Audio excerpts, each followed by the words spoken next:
Oke anak-anakku, hari ini kita akan mempelajari tematik ya. Kita akan membahas tema A terlebih dahulu. Tema A yaitu tentang organ gerak hewan dan manusia. Namun sebelumnya kita akan membahas tema A dalam subtema 1. Subtema 1 yaitu tentang organ gerak hewan. Nah, tujuan pembelajaran kali ini anak-anakku yaitu kalian bisa menjelaskan organ gerak pada hewan. Kemudian menyebutkan organ gerak hewan vertebrata dan invertebrata beserta fungsinya. Dan yang terakhir, tujuan pembelajarannya kali ini menentukan pokok pikiran dalam teks lisan dan tulis. Sudah siap anak-anakku? Anak-anakku, tentunya kalian sering menjumpai hewan yang ada di sekitar kalian. Ya, kali ini Ustazah akan menjelaskan beberapa hewan yang sering kita jumpai. Contoh, serangga. Serangga, alat geraknya apa ya? Ada yang sudah tahu? Nah, oke, Ustazah jelaskan. Serangga ini memiliki 6 kaki. Beberapa jenis serangga dapat terbang menggunakan sayap. Contohnya, kupu-kupu, capung, dan lain-lain. Beberapa jenis serangga juga menggunakan kaki untuk berjalan dan melompat. Serangga kayak belalang, seperti belalang, ada yang kaki depan, ada kaki tengah, dan kaki belakang. Nah, sekarang anak-anak sudah tahu ya alat gerak serangga? Ya, betul, kaki depan, kaki tengah, kaki belakang, sayap. Ya, oke. Selanjutnya hewan apa lagi ya? Nah, hewan selanjutnya yaitu ikan. Coba, ikan alat geraknya apa? Ya, organ ikan yang untuk bergerak menggunakan sirip. Sirip ikan ada beberapa macam loh. Ada sirip punggung, sirip dada, sirip perut, sirip belakang, dan sirip ekor. Nah, fungsinya apa sih?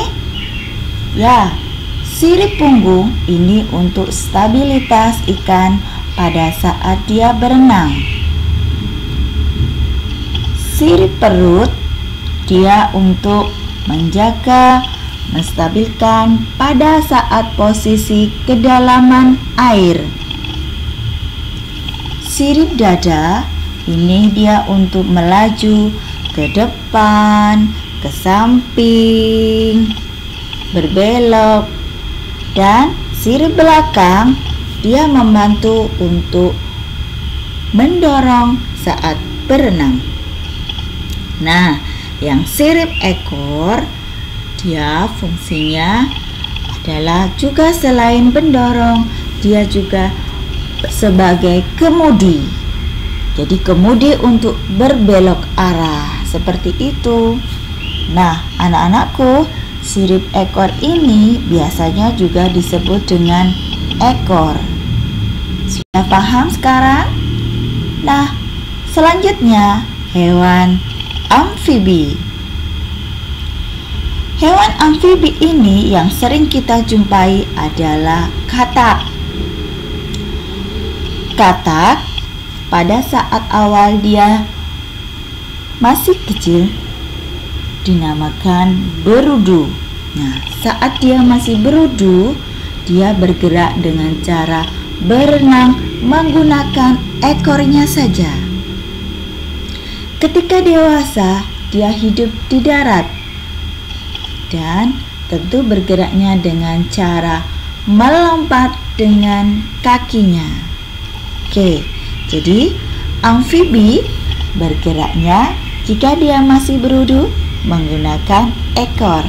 Jika sudah dewasa dengan kaki. Betul. Oke.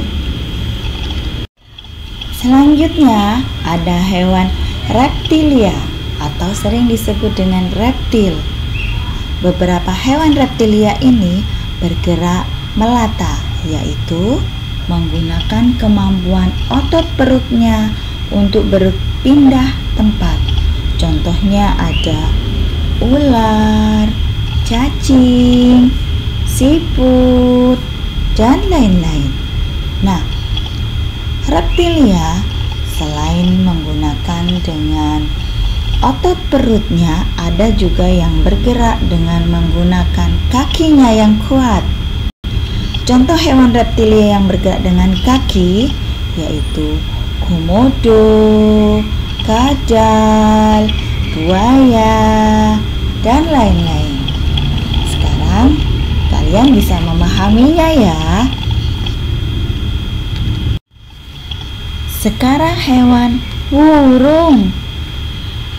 Burung ada beberapa jenis yang menggunakan sayap untuk terbang. Namun burung juga mempunyai kaki yang berfungsi untuk membantunya dia berjalan hingga pada dahan atau mencengkram massa. Jadi burung menggunakan alat geraknya yaitu dengan sayap dan kaki.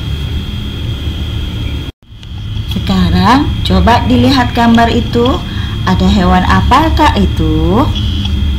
Ya, benar. Ada kera, ada kelelawar, ada ikan lumba-lumba. Nah, hewan-hewan itu termasuk jenis hewan mamalia. Alat gerak mamalia berupa sepasang tungkai depan dan sepasang tungkai belakang. Ustazah, kenapa kok nggak alat geraknya kaki? Kenapa dinamakan sepasang tungkai? Nah, begini anak-anakku.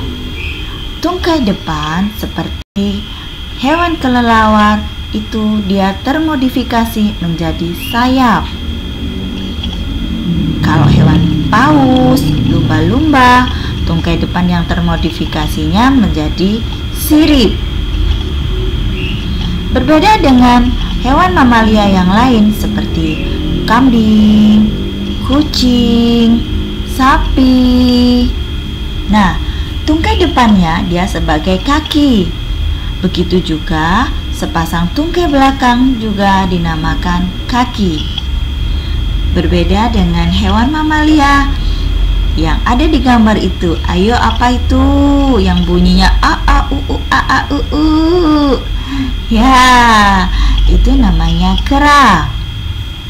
Ya, kera tungkai depannya dinamakan tangan, tungkai belakang dinamakan kaki.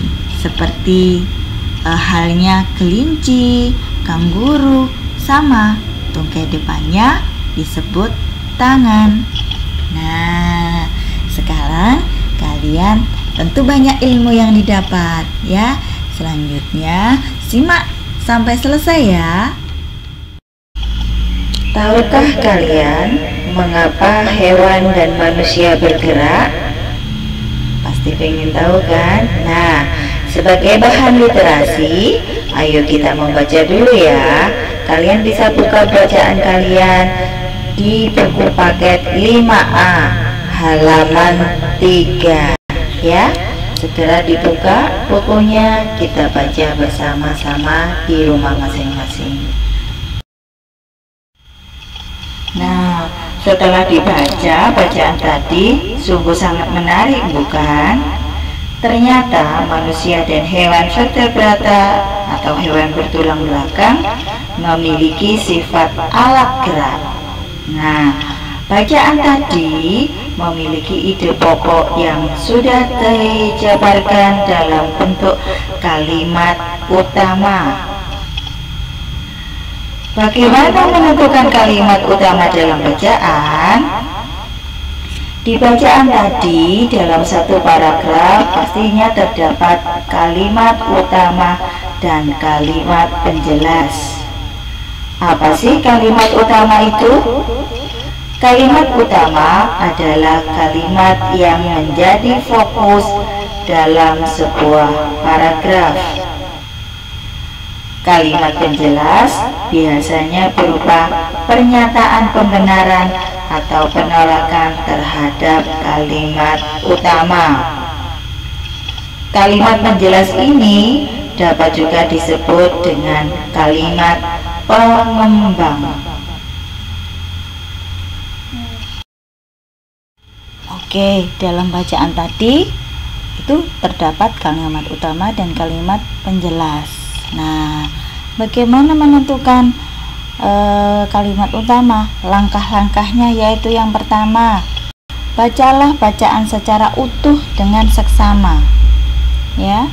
Kemudian, pahami setiap kalimat yang kalian baca. Perhatikan topik yang dibahas dalam bacaan tadi.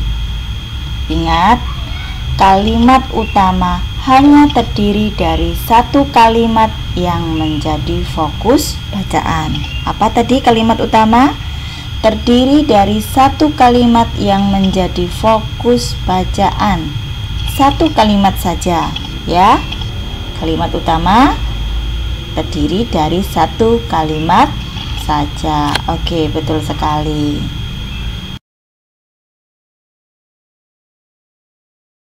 Sekarang Ustazah akan kasih contoh sebuah paragraf, ya. Oke, anak-anak silakan dibaca dulu. Oke, setelah kalian baca, coba perhatikan mana yang termasuk kalimat utama paragraf di atas. Ya, kalian sudah menemukan? Oke. Kalimat utama pada paragraf di atas yaitu wayang bambu merupakan salah satu jenis kesenian yang cukup langka. Nah, anak-anakku, kalimat utama tadi dapat kita temukan di awal paragraf, di akhir paragraf, ataupun di awal dan akhir paragraf. Nah, berarti ada beberapa jenis paragraf yang dibedakan berdasarkan letak kalimat utamanya. Ya. Kalimat utama yang letaknya di awal paragraf disebut kalimat deduktif. Nah, biar kalian mudah mengingat, kata deduktif berawalan dari D, depan, ya. Jadi deduktif berawalan dari kata D, depan. Jadi mengingatnya bahwa kalimat utama yang di depan paragraf atau di awal paragraf disebut paragraf deduktif, ya. Kemudian yang kedua, kalimat utamanya yang di akhir paragraf disebut paragraf induktif, ya. Dan yang ketiga, kalimat utamanya jika berada di awal dan di akhir paragraf disebut paragraf campuran. Dari sini anak-anak sudah memahaminya? Nah, anak-anakku, sekarang Ustazah akan kasih contoh sebuah paragraf berikut itu, ya. Sudah disimak anak-anak? Coba sekarang kalian cari mana yang termasuk kalimat utamanya. Ya, benar. Tulisan yang berwarna biru itu adalah kalimat utamanya. Karena kalimat utama berada di depan, ya, atau di awal paragraf, maka disebut paragraf deduktif. Betul sekali.